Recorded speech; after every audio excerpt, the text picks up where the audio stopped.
is up? Hey, man, what's going on? Pretty Oh, seamless nothing there. much, man. Just chilling, just chilling. How about you? Same thing. Enjoying what little time off I have this weekend. Oh, cool. What's your day gig? I work at a Rust-Oleum plant. Oh shit. Okay. Hey, that's cooler than what I do, man. I just fucking deliver food for people. That's cool, man. Uh, Yeah, it happens. What's your name, by the way, too? uh, I am Ryan Vickers, by the way. Nice to Ryan. meet you. Okay. Yeah, no, I mean, I was like, what do I call him? I don't just call you Rigs of Death Metal on the Yeah, stream. I was like, that's funny, man. I I get so caught up in the organizing and all that kind of crap. I forget basic human introductions. Yeah, yeah. But No, I get it. I'm the same way, man. You can tell me my name and like 3 minutes later, I'm like, hey. right, right. Negative effects of cannabis. Fair enough. Well, all right. So, as like kind of like an official introduction for this stream, hi everybody, welcome. I'm Ryan with Wigs of Death Metal. My guest today is Igor Cavalera, son of the legendary Max Cavalera, uh, main riff, uh, main riff god of healing magic and Go Ahead and Die. Nah, you're smothering me, man. Thank you. I Thanks for having me on, man. absolutely. Thanks for coming on here, dude.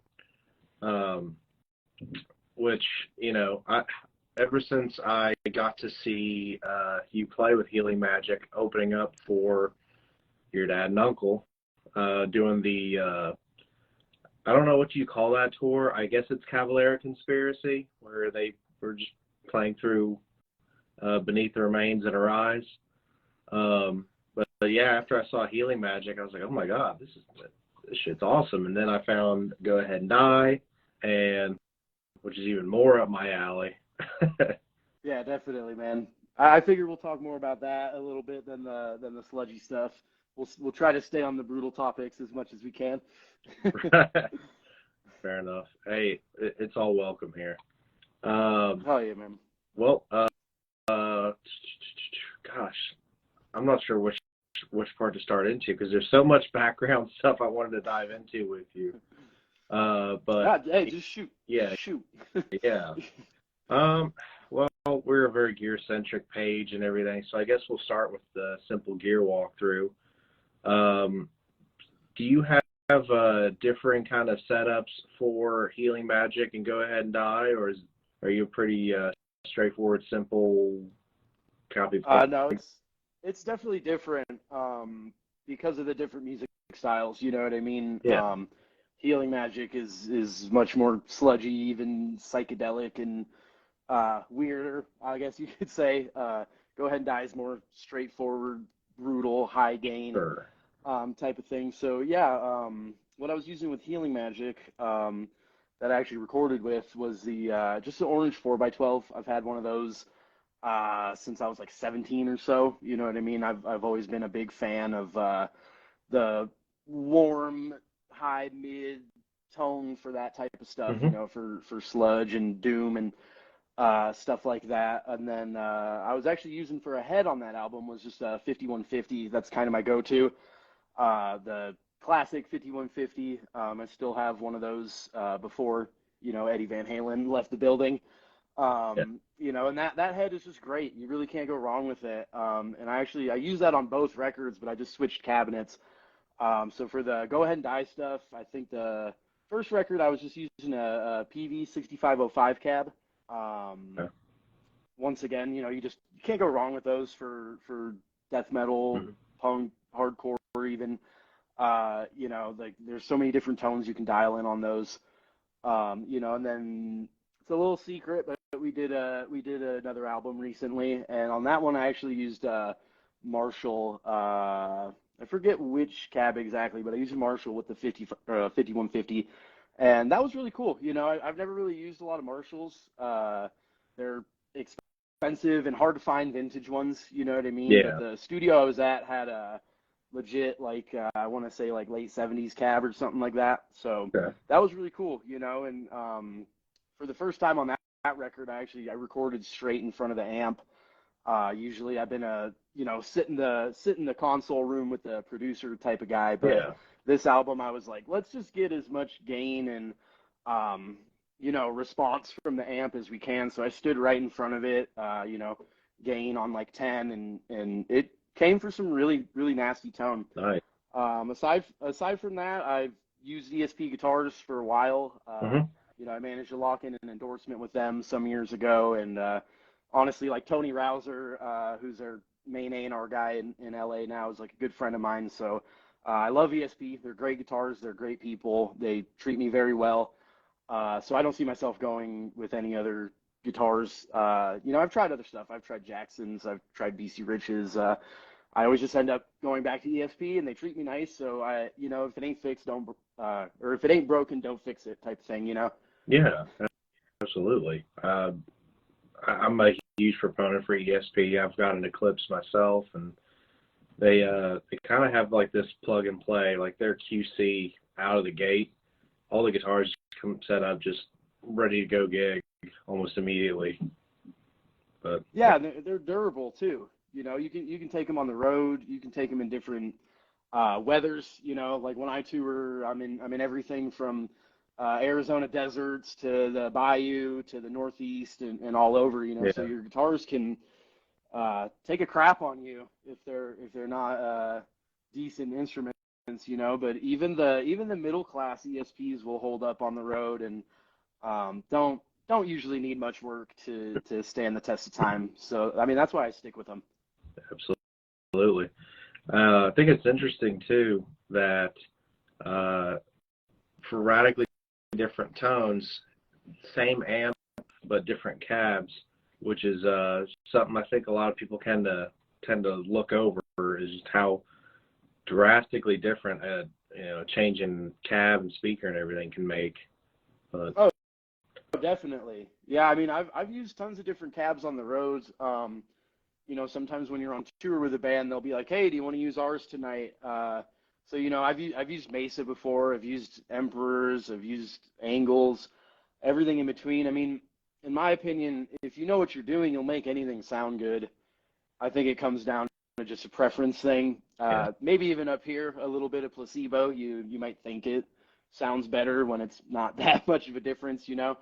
But yeah, I've used tons of cabs, and it really does make a difference. And I think with your actual head, it comes down to what you do with this. You know what I mean? Where you sure, set things, where you leave tones and things at. More mids are going to change things, more highs are going to change things. Even what channel you're using, lead, rhythm, whatever, stuff like that. It's like every time I'm in the studio, I just want to get a new sound, yeah, basically. So it's like last album, I had my mids on like 8. This album, let's try mids on like 5. Even like I said, this album I recorded in the console room with the producer. This one I'm going to stand in front of the cabinet.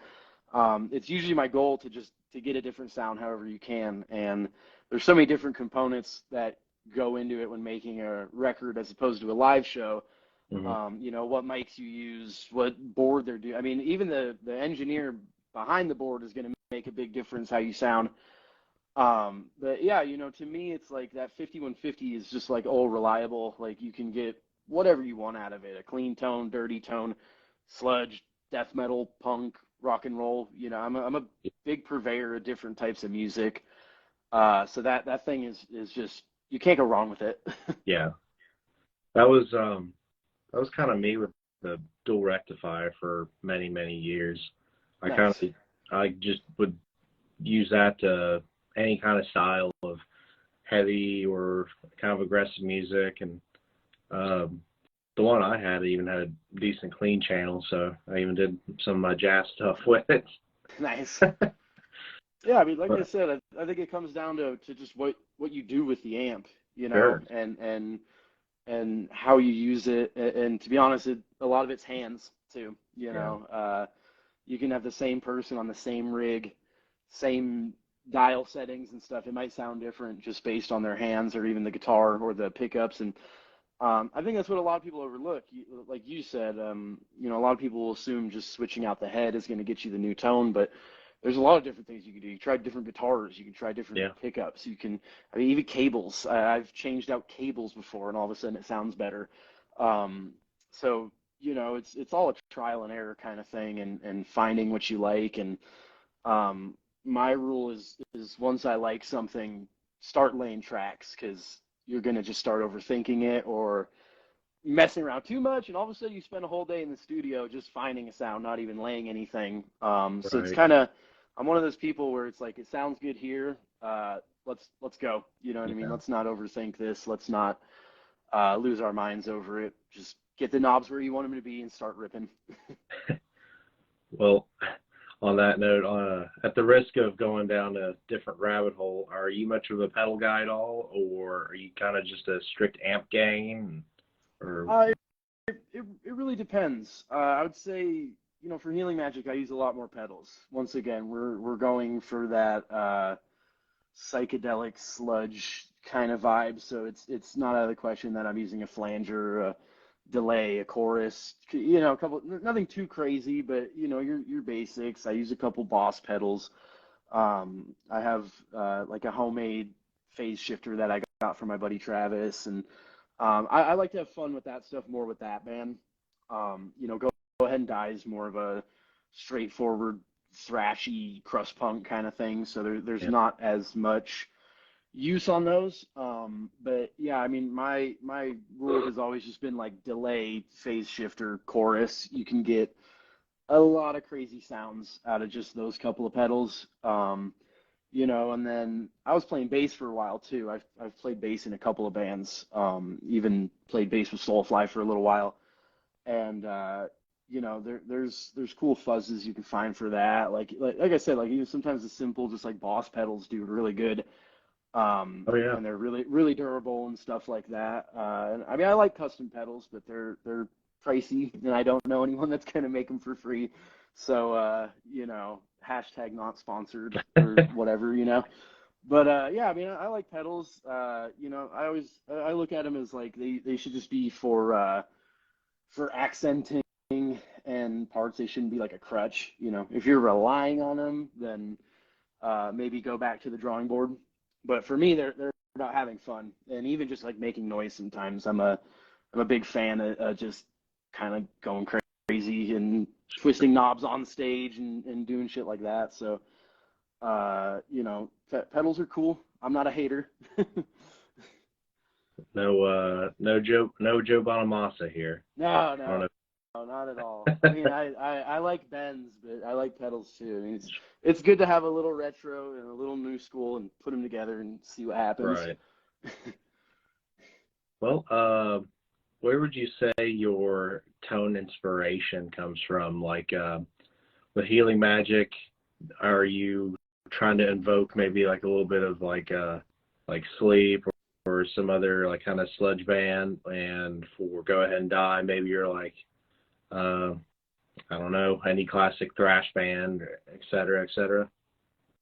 Oh, for sure, man. I mean, I definitely make music based on what I like to listen to, because I want to make music that I want to listen to. So yeah, for Healing Magic, it's definitely like, I'd say like Sammy from Acid Bath meets Alex Newport from Fudge Tunnel, Nice. uh, meets a little bit of just a little bit of chainsaw tone as well. You know what I mean? Just a little bit of that like abrasive, Hmm. um, the opposite of easy listening kind of sound.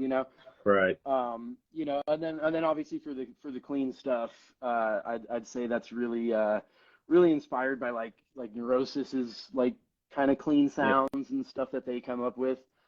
Yeah, and then with Go Ahead and Die, that's definitely just straight. I mean, for me, straight like Florida death metal was kind of what I was going for. Um, it's kind of chainsawy. It's kind of Scott Burns like over compressed kind of sound. You know what I mean? Yeah. And I think we hit the nail on the head with that pretty good with that first Go Ahead and Die record. We had a lot of people tell us like this sounds like it was recorded at Morrisound, or it sounds like it was done back in the day, and that was just the Sure. approach we took. We were like, let's try to dial in some of those sounds. And that's what's cool about being in two bands too, is having all these different inspirations, slow and sludgy shit to just pure adrenaline like Terrorizer and stuff like that, and capturing both of those has taught me a lot about different tones and how to achieve them. Okay. Well, in kind of a way that sort of answers what the next question's about, which was kind of like your inspiration for some of the songwriting for both projects. But I mean, it kind of sums it up a little bit there as well. Yeah, I mean that would be like putting it in a nice, pretty package with a bow but I mean, I take inspiration from everywhere. I mean, it might seem weird, but there's tons of like post-punk goth stuff that inspires me to write metal. Shoegaze stuff inspires me to make metal. Even just old rock and roll, Deep Purple, Cactus, like bands like that. I'll randomly get inspirations from, and I try to keep an open palette as much as I can. I think the more weird shit that I listen to, the more weird shit I'm going to come up with. And, while it's always going to stay in the vein of metal, where it's actually coming from might be a totally different thing.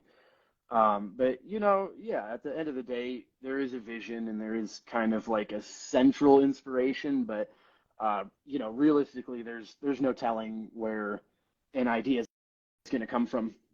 There's really no... I don't have a rule for that shit. I just see it as like, oh, this sounds cool to me. I'm gonna make it, and I'm gonna do whatever I can to make it.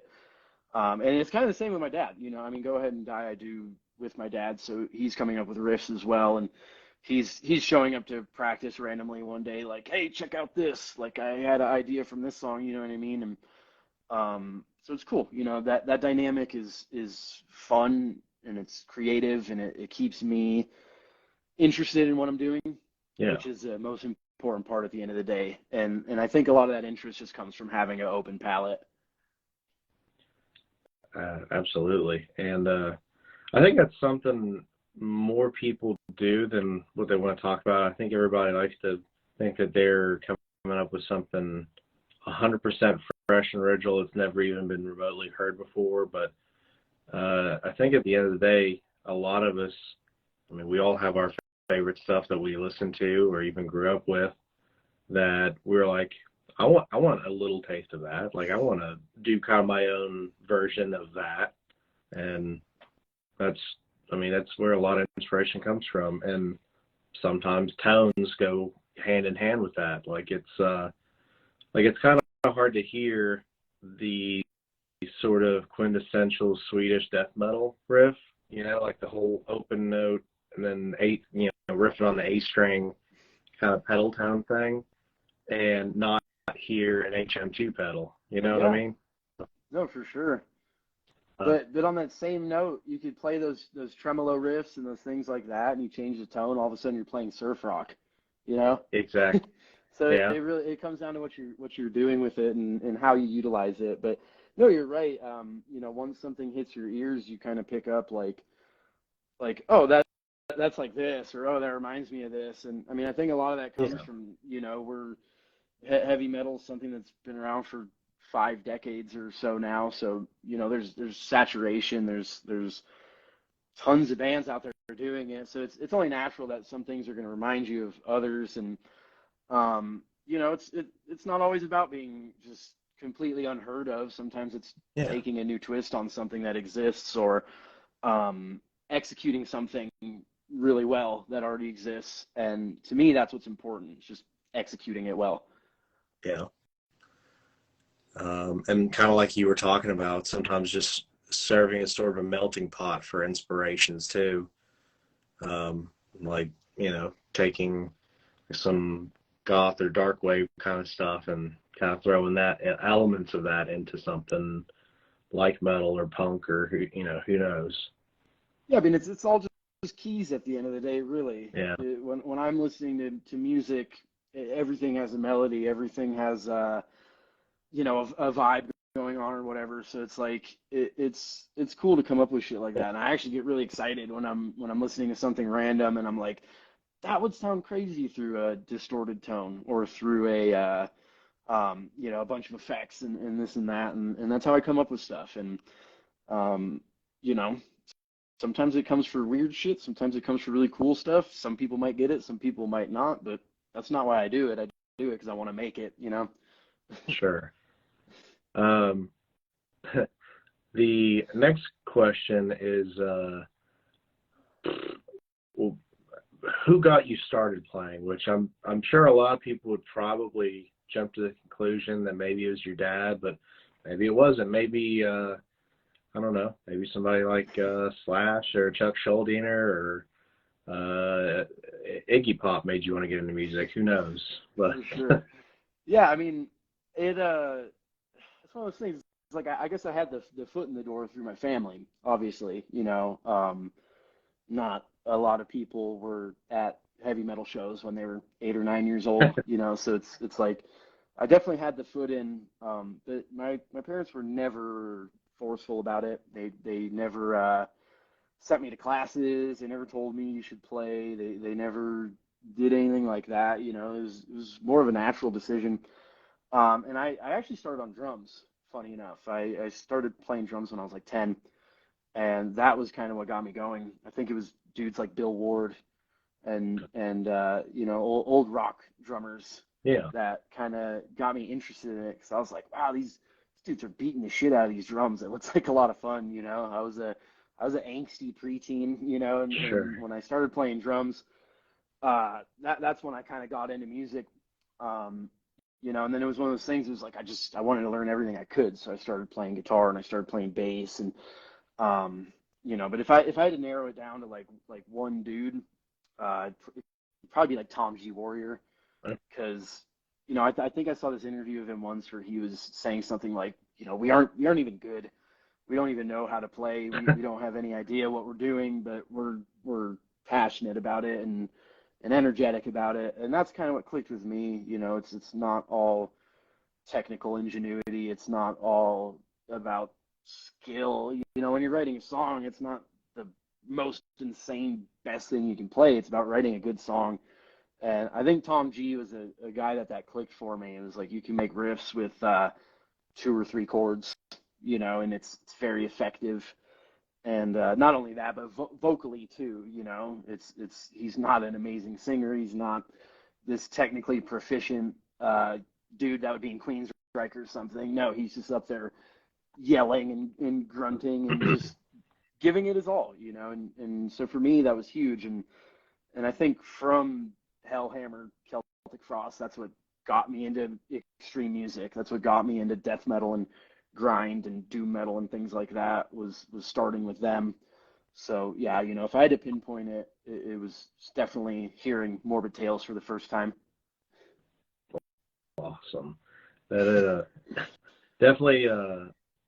I can hear that. I can hear that influence in some of your music now that you say that too. Like just that very sort of straightforward approach. Even with like Healing Magic, where you get to experiment more, I can still hear it in like the kind of the roots of it. Yeah, it's there. It's always there. It doesn't go away. The ooh is there to stay.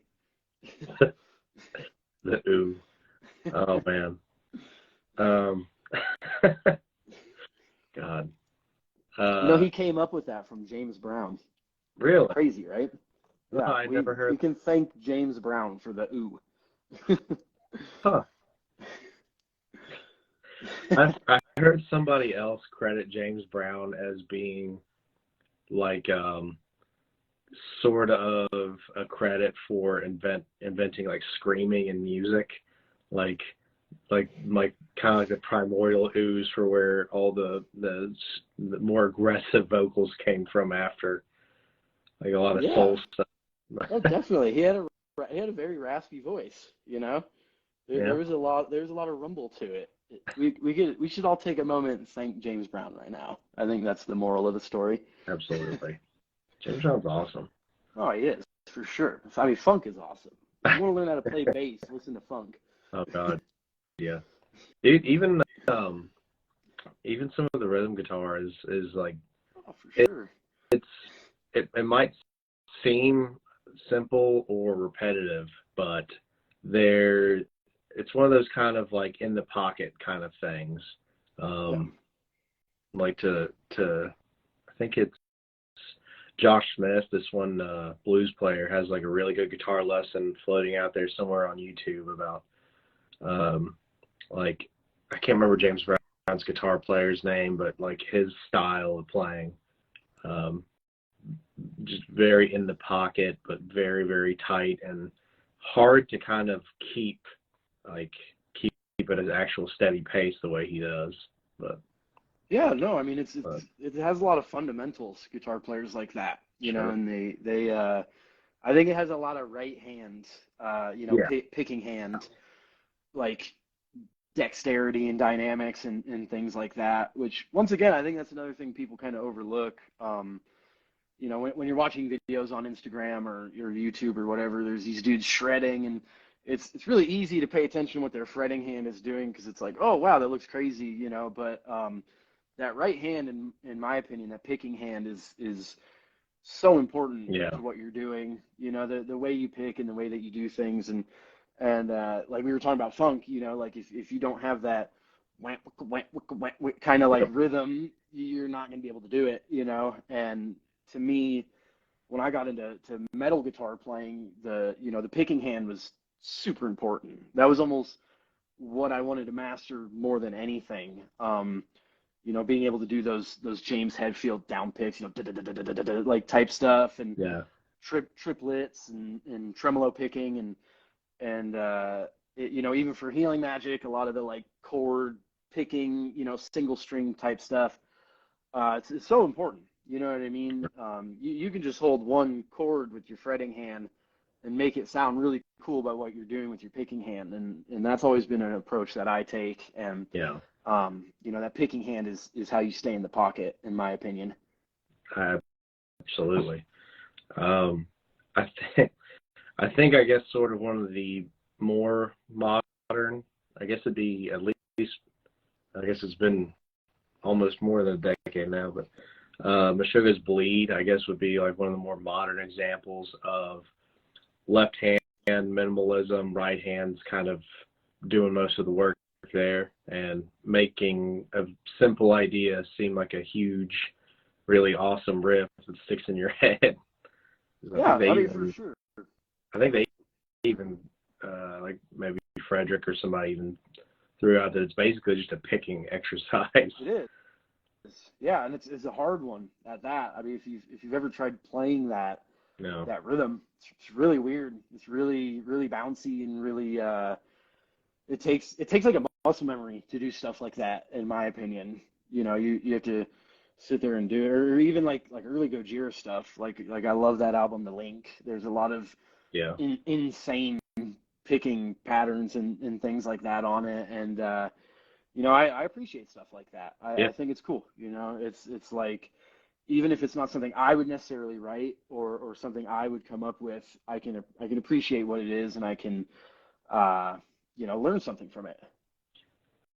I remember learning Backbone off of like the next Gojira record, Yeah. and it's not a crazy pattern. It's just like a kind of like triplet kind of, yeah, it's just a very steady triplet pattern, but it's so consistent and at just the right pace and throughout basically the entire song with minor, alleviations that to play that song start to finish is a bit of an endurance test on its own.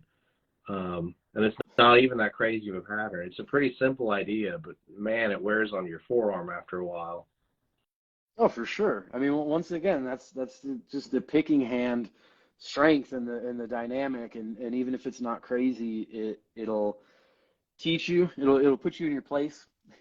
It'll Sure. show you how hard it is to do stuff like that. And that I mean that's another thing. Everybody wants to shred. Everyone wants to make the crazy sounding melodies and this and that, but you're not going to do any of that until you have endurance. You're not going to do any of that until you have stamina, until you understand the muscle memory behind the picking. And like I said, for me when I started playing guitar, that was really what I focused on.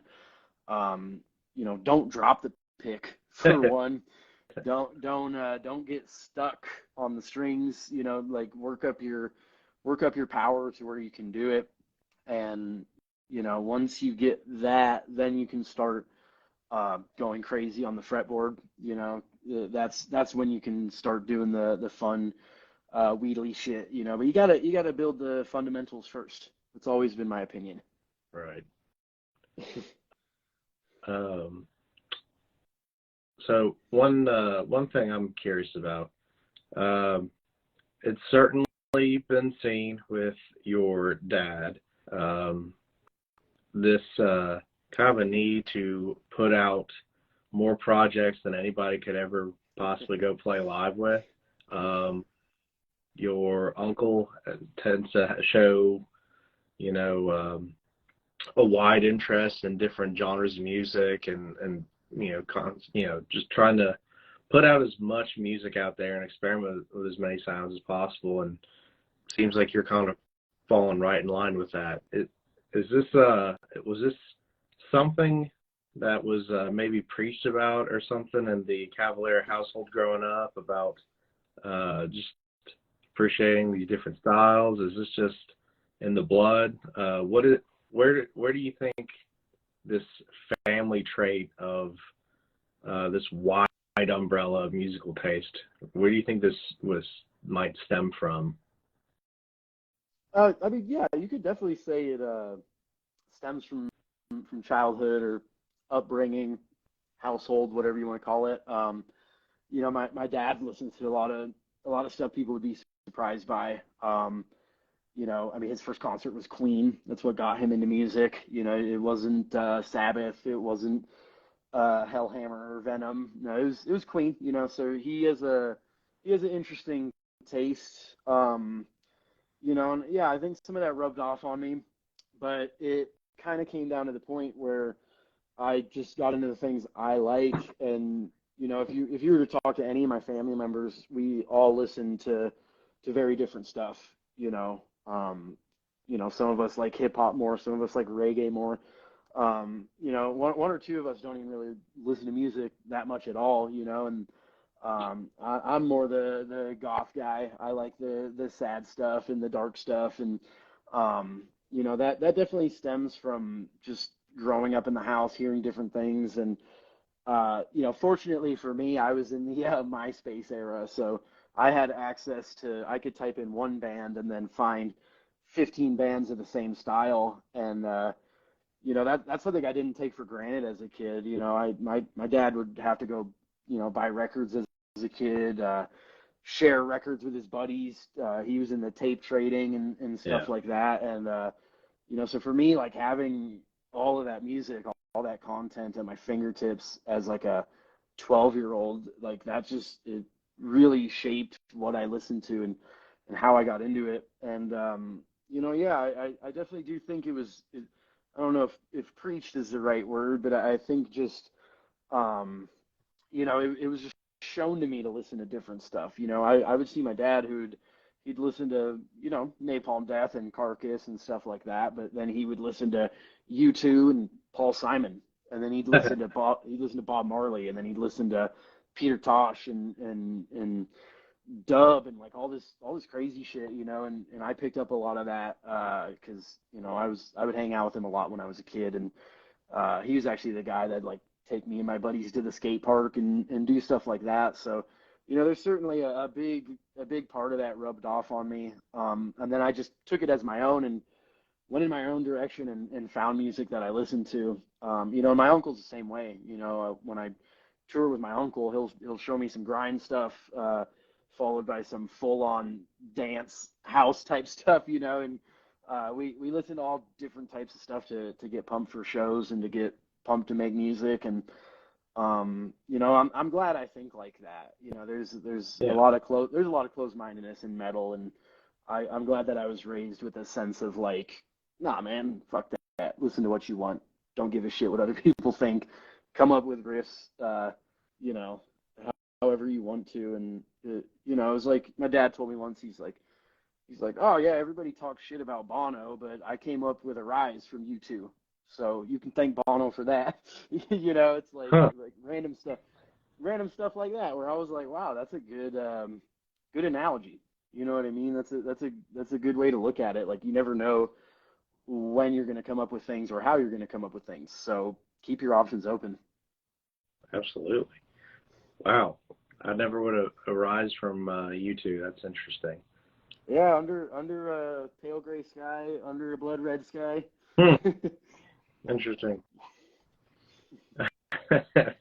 I'm Which pretty sure he said that before. I don't think it was a secret. yeah. I mean, I'm sure. I just don't think I've caught that one before. That's awesome. Out of curiosity, how old are you? I'm 27.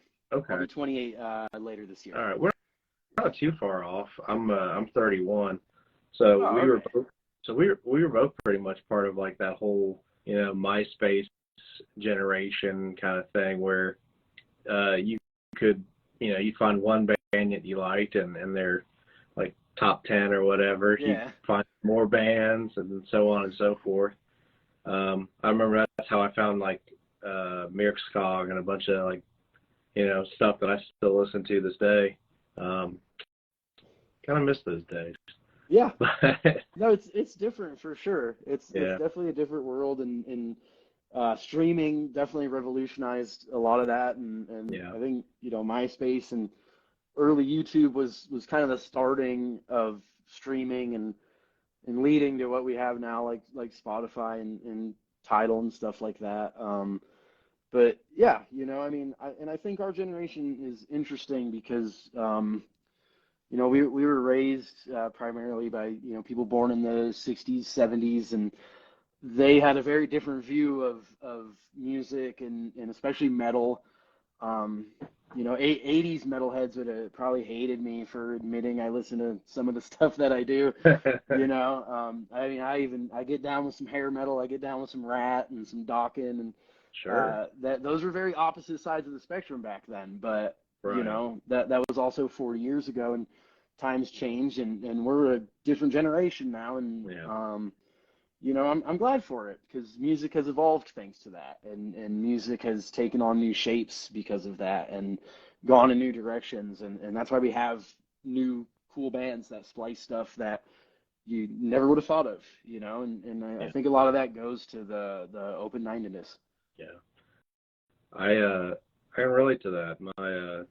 My dad was kind of always the same way. Like had some Sabbath and Zeppelin in the house, had some Waylon Jennings, and then also had like some Frank Zappa and just all kinds of random stuff. And he took me to what one of the only dads that I would have known of to like take their 17-year-old son to go see Guar live and stuff. Hell yeah.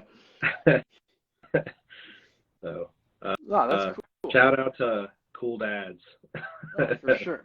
I mean, they're the best. If your dad shows you good music and shows you how to be a good man, that's all that really matters at the end of the day, right? Absolutely.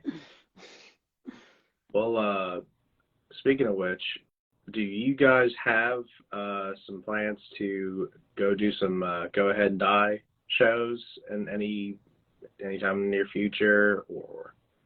Yeah, we're trying to this year actually. You mentioned earlier. I mean, my dad's always on the road or in the studio or doing something, so it is hard to lock him down. But we do have some plans to tour and hopefully get around the States, hopefully go over to Europe, South America, do a full global kind of thing at some point. Because the band's already been around for a couple of years and we haven't really Yeah, done much, due to those conflicting schedules and things like that. So, it's in the books, it's just going to take a little time and maneuvering and figuring out his schedule on his end. But yeah, no, we definitely do want to play it. Those songs are, in my opinion, meant to be played live. They're cool on recording, but there's a whole different excitement to the D beats and blast beats and everything like that live. It comes across just way more aggressive, way more passionate. You know what I mean? So we got plans. They'll just be announced later on as the year goes. Right. Do you guys plan to keep it as a three-piece, kind of like how it's at least been kind of shown so far, or are you gonna expand on it? No, we do have a live bass player. Okay. We've done a show before. We've done one show as Go Ahead and Die, and it's my buddy Juan Gomez. He's a front of house for a lot of bands, but he also plays in the grind band Bruce Campbell, and he's just a good buddy of mine. Like I've known him for a couple years now, and we play video games and shit, and we're just good friends. But yeah, he's the live bass player. So when we do play live, we're a four-piece. Oh yeah. I have to check that band out because that is the best name ever. Oh yeah, no, Bruce Campbell's awesome, and Juan's a really good dude, and I love playing with him and Zach and Johnny and Healing Magic. Like we're all good friends as well as bandmates, and that makes it a lot easier that we get along. We can party and have fun and shoot the shit, and that's just as important as making music good. Right. Speaking of Healing Magic and touring and everything, are you going to get some Healing Magic shows in before all that happens, or are you just kind of focusing on trying to make the Go Ahead and Die tour happen? No, we're planning both, definitely. If I could be on the road like 8 months out of the year, I would. You know what I mean? So Sure. yeah, Healing Magic has some stuff coming up. We got a couple random little fests and shows coming up, and we are planning a full length tour.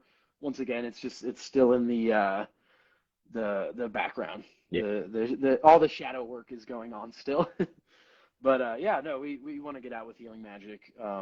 Healing Magic is kind of mine and the drummer of Healing Magic, Johnny. It's kind of our baby. You know what I mean? It's kind of our like little brainchild or whatever you want to call it. Yeah. So yeah, we definitely want to keep working on that, and we're writing an album now. So we'll probably get in the studio towards the end of the year as well. And just keep creating content. That's kind of the plan as far as I'm concerned, is to just continue making stuff. As long as the gas is there, the gas is in the engine. I want to just keep going. And yeah, so it should be a very busy year. Okay, awesome.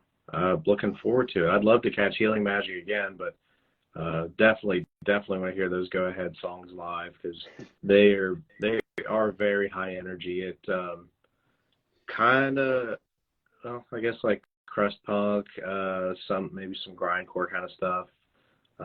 Maybe something along the lines of like, I don't know, a band like Nails or something. Just pissed and high energy. And I mean that, like you said, it's perfect for a live environment. Anything with a punk or hardcore influence is always going to be a lot more fun live. Yeah, for sure. And in my opinion, the smaller and the dingier the club, the better. The crowd right up in your face. The amps just destroying that small room.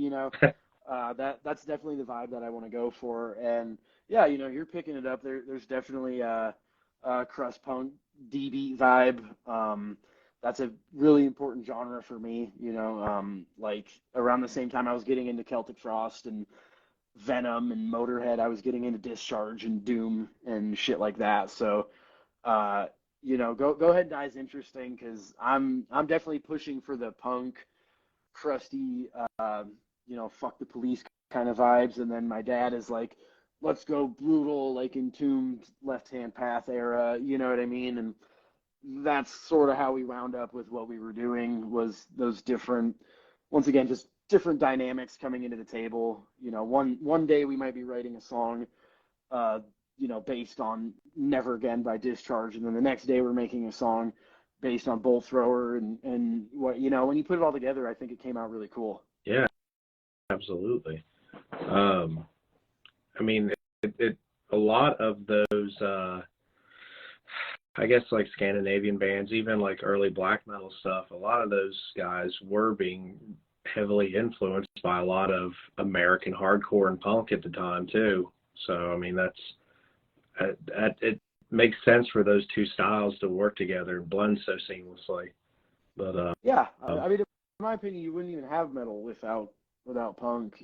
That's why it's funny to me the people that are so segregated about things. I mean, and don't get me wrong, there's shitty styles of every music. That goes without saying. But there's good styles of every type of music, and I've never seen a reason to separate the two. And I think even looking back at my family and some of the tours they did, like New Titans on the Block, that was Sick of It All, Napalm Death, Sacred Reich, and Sepultura, four completely different bands sharing the same stage, four completely different crowds sharing the floor. And if you've ever heard the stories from that tour, it was a bloodbath every night, but it was a very fun bloodbath, and people had a very good time at that bloodbath. And I just I think it's cool to cross those boundaries and fuck the box that people want to put you in. Do whatever you want. No, 100%. Well, let me see. Kind of redirecting back towards, I guess, the more gear side of things. Yeah. Which is there anything that you're currently kind of like wanting to seek out for either project right now? I know you're pretty content with ESP guitars, but are you wanting to explore some more tones? Are you wanting to maybe swap out a cab for upcoming tours, or maybe consolidate and try out a like a little HX Stomp modeler for fly shows or anything like that? Oh, definitely. I mean, there's always stuff I'm keeping my eyes on, and I think part of creating music is that never-ending search for new tones and new sounds. Like that South Park episode where you're chasing the dragon. It's kind of like that. You're always looking for a new tone, and some of the things that I have my eyes on are like a Rock Reverb 1000. I'd love to have one of those for Healing Magic. That's a great tube amp, and everything Orange makes is sturdy, reliable. And then like you said, there's even some of those like condensed solid state things that are really cool. I'm actually using one of those. For Healing Magic, I do a split chain thing through guitar cabs and a bass cab. So the bass tone that I'm using for that live is actually just a little solid state orange. I think it's the Mini Terror, if I'm not mistaken. It's, all my gears, and I live in an apartment, all my gears at a storage unit basically, so I haven't seen it in a while. But that thing is great. Oh, my kitty's bugging me. He's just like, what are you doing? I'm gonna see who's on the screen. But yeah, I mean, I'm always looking for things, and even new guitars. Like I don't know, maybe that's the boomer side of me, but you can never have too many guitars. You can never have too many pieces of gear, and I don't know. I'm always looking for stuff, and I'm just now starting to get into recording and demoing things myself and stuff like that. Yeah. So I mean, there's mics I'd like to get. There's tons of stuff, and I would just like to keep accumulating things. You know what I mean? Just keep going until either the bank account or the storage unit doesn't have any more space for it. Gotcha. Have you got to try anything new and cool the past year, like a specific kind of like pedal or overdrive distortion kind of thing? Oh, I mean, I used a lot of weird stuff on this recent recording we did. I can't remember the names. Like the studio we were at is this. It's honestly a really high end place. It was almost like too high end to be making a Go Ahead and Die record, but on the same end, it was really cool because this guy John who owns the place, he had like 1,000 pedals. I don't even know. He had like a room of pedals, and we were just picking all types of crazy shit. Crazy delays and phase shifters. I was using a Ebo on one song. I've never used one of those before. So we were getting kind of crazy. And then like I said on that same record, I got to use like some vintage Marshall cabs and things like that. So I was like, this is fucking pretty sweet. It's like it's not often you get to play a cabinet that's like 40 years old. You know what I mean? And just sounds great on top of it. But otherwise, yeah, I actually I got gifted this 60s. I forget exactly what model, but it's a Vox combo amp, and this thing just sounds insane to begin with for clean tones and things like that. But it's like you put a fuzz up to it, and it gets this like really crazy. I don't know how to explain it. You know what I mean? I wouldn't say it's a death metal tone, but it's like a great fuzz tone and a great you know what I mean? Great like rock and roll tone almost. And I've had a lot of fun messing with that thing. And like I said, I mean, I'm always trying new things. I'm always like even just going to a buddy's house and they're like, "Oh, check this out," So it's like I like trying stuff. Even if I can't remember the names, I can't like that shit's hard for me. It's like, "Oh, it's the GK7 5," like I don't know. That shit goes in one ear and out the other, but what I do remember is how it sounds. And that's I use my ears to make those judgments. Sure. I I was a lot better about that kind of thing or at least I thought I was up until I started running this page. It gets a little overwhelming. For sure. I try to make it a point to check out all these like new brands and stuff, but man, there's so many, and so many like small builders and all this stuff, and it gets lost in the mix.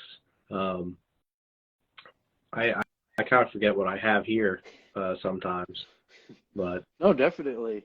I mean, especially like you said. I mean, you count in all those independent people, making gear out there, and even just smaller companies, and I mean, it's really limitless when you think about it, and that's to me. It can be overwhelming on one end, but it's also kind of what's cool about it. It's like you're never going to run out of new stuff to try. You're never going to run out of things to go for. So in my opinion, that's a good thing, not a bad thing. Sure.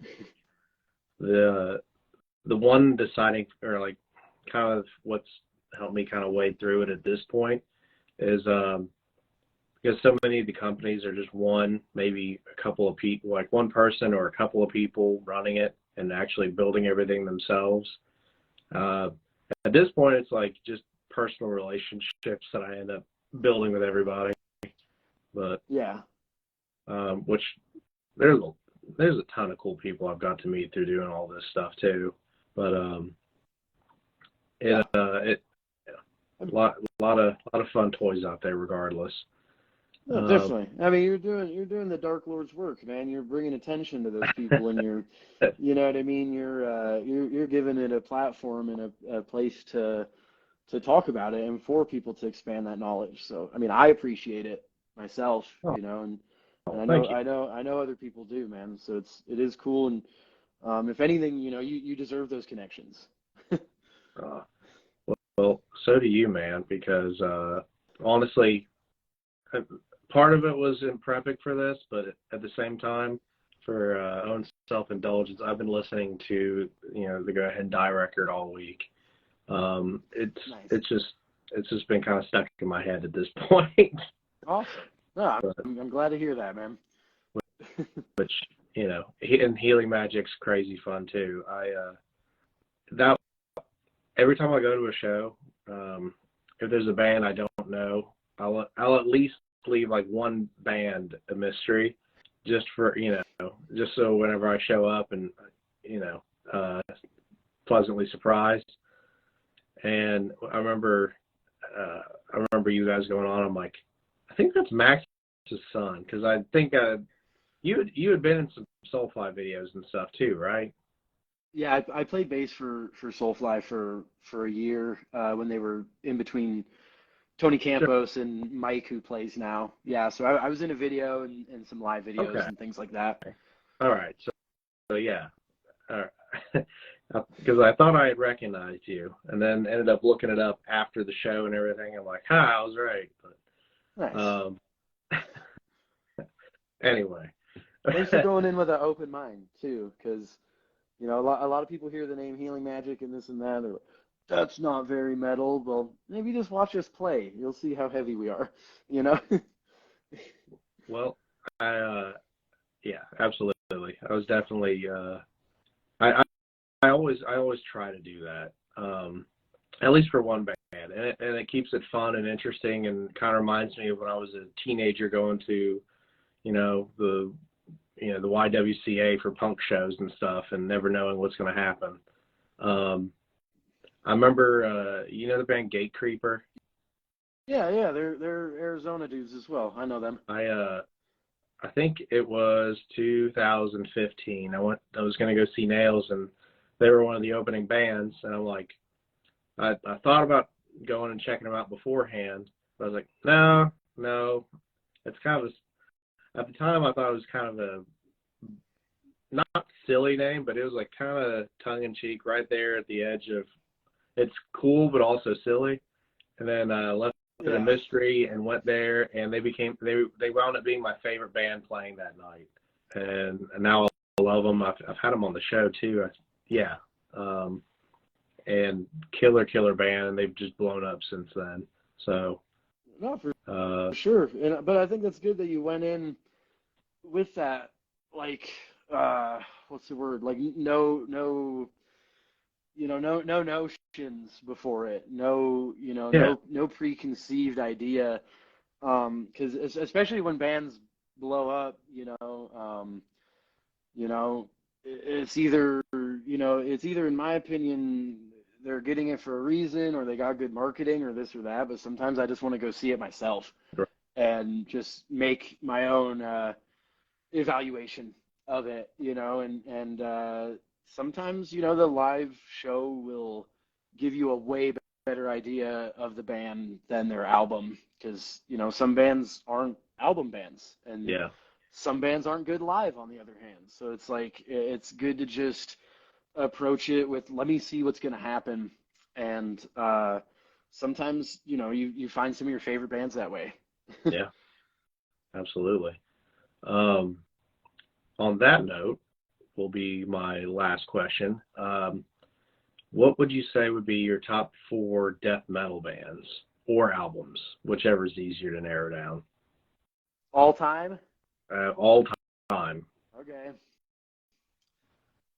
I don't want to put them in order, Yeah, because you don't have to. that's the competitions in music are weird to me. But if I had to narrow it down, I'd probably say, I mean, Left Hand Path for Okay. sure. That was probably one of the first death metal records I heard. Deicide, Once Upon the Cross. That's my favorite D side too. It's honestly just one of the most like visceral albums ever, riff wise, vocally, everything like that. Still From catchy. there, and catchy. Yeah, no, I mean, there's catchy riffs, catchy vocals. Even when Glenn Benton gets like almost rapping a little bit, it's Yeah. like it's cool because it's so brutal. And then behind that, I'd have to go. Oh shit, I'd say, I mean, probably Effigy of the Forgotten. Okay. You just once again, I mean, I toured with Suffocation too, about what, this was 6 or 7 years ago, and getting to see them do like Legion of Inveracity and stuff like that night after night was, a big deal for me. Yeah. They were one of those, probably the techiest like stuff that I've gotten into in Yeah. terms of death metal. You know what I mean? But I don't know, they just do it tastefully. You know what I mean? And then Frank's vocals are just insane. Terrence's riffs are insane. Oh yeah. Mike Smith's drumming, like all that whole collaboration of that band was just nuts, considering it was like 1990, Yeah. 91 when they were coming up with that shit. Like it's just insane. Um, and then last, I'd like to shout out one of my friends and newer death metal band, but my buddies in Genocide Pact Oh, out of DC. Their album Forged Through yeah. Domination is honestly one of my favorite records that I still revisit year after year. It has like super catchy riffs and hooks, and they're really sweet guys. I know them all as friends. Yeah. It's like good Yeah. musicians, even better dudes. And I don't know, that album just like really stuck with me. There's a lot of just like super catchy riffs, and I'm honestly a big fan of the whole DMV area, like Noisem and Yeah. G-Pact and stuff like that. Like a lot of them are my buddies. A lot of them are good friends of mine, but they make really good music on top of it. So I definitely want to give them a shout out. If you haven't heard Genocide Pact, go check them out. They deserve all the attention. Absolutely. They were, I guess, I don't know how many years ago, 8, 9 years ago, when I was starting to see this kind of new generation, new wave of like the new wave of old school death metal bands. And now, it's kind of like the current state of affairs where you have, like Frozen Soul and Sangasuka Bog and a lot of these guys. Genocide Pact was one of the first ones that I think I came across. That was like some new younger guys playing solid death metal that was very much inspired by a lot of older stuff like Incantation or whoever.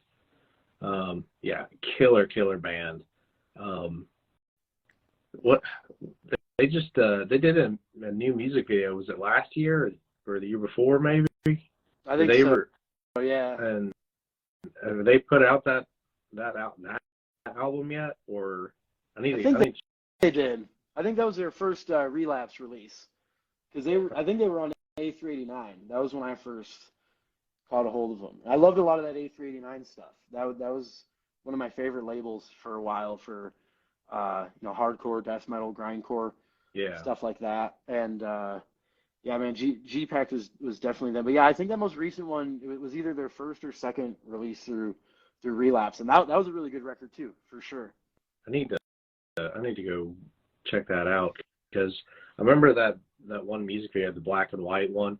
Like those like harmonized riffs that they had kind of worked in there. Yeah. Like super catchy and just brutal heavy. Oh, for sure. Yeah, no, they're super heavy, man. And two of their members are also in DOC, the grind band with Chris Moore on drums, and that band's phenomenal too. But honestly, like a lot of the stuff coming out of that DMV area, I really fuck with, and they're all really good people, and I'm just happy to listen to it, to get to see it, to know some of them. You know what I mean? It's a pleasure making friends through the scene, always. Absolutely. Well, Igor, thank you so much for coming on the show, man. Thank you for talking gear with us, talking metal and all things, and hopefully I didn't bring up the family name too much. I tried not to. You're good, man. You're good. It's all in good fun, and it was a pleasure for me too, man. It was a lot of fun. I don't talk gear a whole lot, a lot of interviews wind up just veering into the what are you doing? Are you and your dad working on stuff? This, you know what I mean? But no, it was very cool to actually explain just some of the different approaches, some of the different things I do, and yeah, man, it was a pleasure. Cool. Before we hop off here, is there anything you want to promote, like any upcoming shows, anything like that? Like I said, a lot of it's in the background right now, so it's kind of one of those keep your eye out for us moments. But yeah, I mean, we do have I have some releases coming out this year. We just got out of the studio last month for Go Ahead and Die sequel, so keep your eyes out for that. We're definitely going to be promoting that and pushing that soon enough. And otherwise, yeah, we have some stuff coming up. It's just not announced yet. It's later in the year. So just make sure to follow the bands, follow the pages. Healing Magic, Go Ahead and Die. We have Instagram, Facebook, Twitter, all that stuff. So go check us out there. I guess otherwise, I work on horror novels. I have a new book, hopefully coming out this year. I write a lot of spooky shit on my downtime. That's kind of what I do outside of music. So go pick up one of my existing books. Keep an eye out for this new one coming out, and just follow us. Follow my page, Full Moon Wizard. I post a lot of music, a lot of fucking stupid memes, and everyday life. So if you want to get to know me a little bit more, follow me there. And otherwise, just keep your eyes out for me, man. I'll be around. Killer. Well, Igor, thank you again, man. Everybody, please go check him out. Go support him. And dude, you gotta shoot me a link for some of your books. But, will do, man. Will do for sure. As soon as I'm sure you like it. As soon as I finish this Tarantino book, I want to hop on it. But no, I mean, horror is the death metal of literature. So absolutely, I'm happy to be supplying it. All right. But hell yeah, man. Thank you so much, Ryan. Have a good one. All right. You too, man. Thank you all for tuning in. Definitely. Thanks. Have a good weekend. For everyone for watching. Follow Rigs of Death Metal too. Support them. Buy their shirts. Buy their merch. Help them out. They deserve it. They're doing the Dark Lord's work, like I said. Much obliged, man. Thanks so much.